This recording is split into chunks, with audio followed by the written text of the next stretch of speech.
আসসালামু আলাইকুম রহমতুল্লাহ। আমার যুবক বন্ধুরা, তোমরা সবাই কেমন আছো?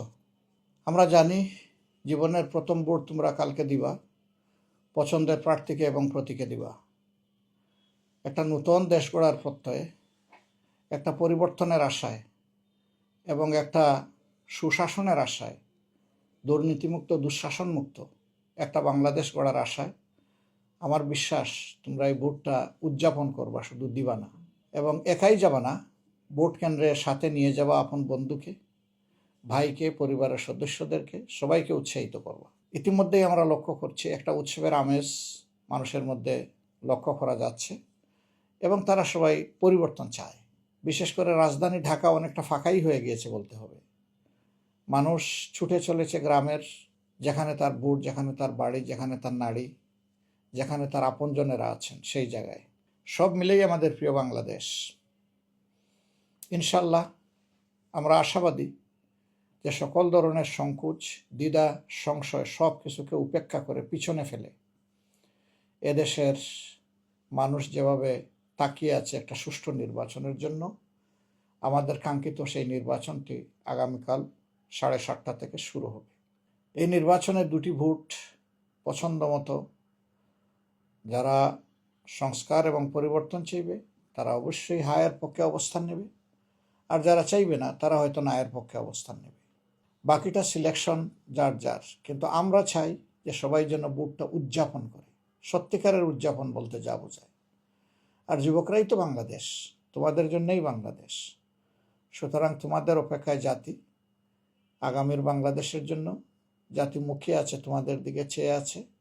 তোমরা বাংলাদেশটা গড়ে দাও তোমাদের পছন্দ মতো।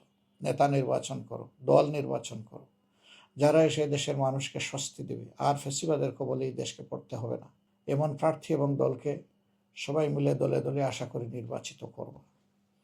নারী সমাজের প্রতি আমাদের একান্ত আবেদন যে আপনারা যুগে যুগে ঐতিহাসিক ভূমিকা পালন করেছেন।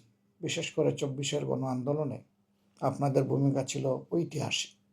রাস্তায় নেমে এসেছেন, শক্তি জুগিয়েছেন, আপনারা হাত বাড়িয়ে পানি পান করেছেন এবং সমানতালে লড়াইও করেছেন। সেই গর্বিত নারী জাতিকে নিয়ে বাংলাদেশ আগামীতে ইনশাআল্লাহ সাথে নিয়েই স্বপ্নের বাংলাদেশ করবে, যেই বাংলাদেশ বলবে সত্যিকারে আমি একটি স্বাধীন দেশ, এবং প্রত্যেকটি নাগরিক পরিচয় দিয়ে খুব খুশি হয়ে বলবে আমিই তো বাংলাদেশ, আমাকে দেখে বাংলাদেশকে চিনে নাও। আমরা ওই বাংলাদেশটার অপেক্ষায় আছি, যেটি হবে মানবিক বাংলাদেশ, যেখানে সাম্য থাকবে, যেখানে ন্যায় বিচার প্রতিষ্ঠিত হবে এবং বিচারের জন্য মানুষকে আর ধারে ধারে ঘুরতে হবে না। সেই বাংলাদেশের জন্য তোমরা প্রস্তুত তো সবাই? মায়েরা সবাই প্রস্তুত, বোনেরা প্রস্তুত, মেয়েরা প্রস্তুত? আমরা আশা করছি আপনারা সবাই প্রস্তুত আছেন, প্রস্তুত থাকবেন। আমরা সবাই মিলেই বাংলাদেশ গড়ব, আর তার ভিত্তি রচনা হবে ইনশাল্লাহ আগামীকাল 12টা। আমরা সবাই প্রস্তুত থাকি এবং যে কোনো ধরনের অপতথ্য যারা ছড়াবে ধরে নেবেন যে এরা জাতির দুশ্মন। কোনো অপতথ্যে কেউ যেন কান না দেন, বিভ্রান্ত করার জন্য, মানুষ যাতে ভোট কেন্দ্রে না যায় সেই পরিস্থিতি সৃষ্টির জন্যই মূলত এই কাজগুলো করা হবে। আমরা ইনশাল্লাহ জাতি হিসাবে সমবেতভাবে অতীতেও বহু জিনিসের মোকাবেলা করেছি, আগামীকালও আমরা সফলভাবে মোকাবেলা করতে পারবো বলে আমরা আশাবাদী। প্রশাসনে যারা আছেন এবং নির্বাচন পরিচালনার দায়িত্বে যারা আছেন তাদের প্রতি আমাদের অনুরোধ, এ দেশটি আমাদের সবার। আসুন না সবাই মিলে হাত মিলাই সত্যের জন্য, ভালোর জন্য, ন্যায়ের পথে, কোনো অন্যায়কে কোনোভাবে প্রশ্রয় না দিই। আমরা ন্যায়ের উপর দৃঢ় থাকি, তাহলে সত্যেরই বিজয় হবে। সত্যের বিজয় হলে জাতি জিতে যাবে। জাতি জিতে গেলে আপনিও জিতে যাবেন। আমরা কেউ হারবো না।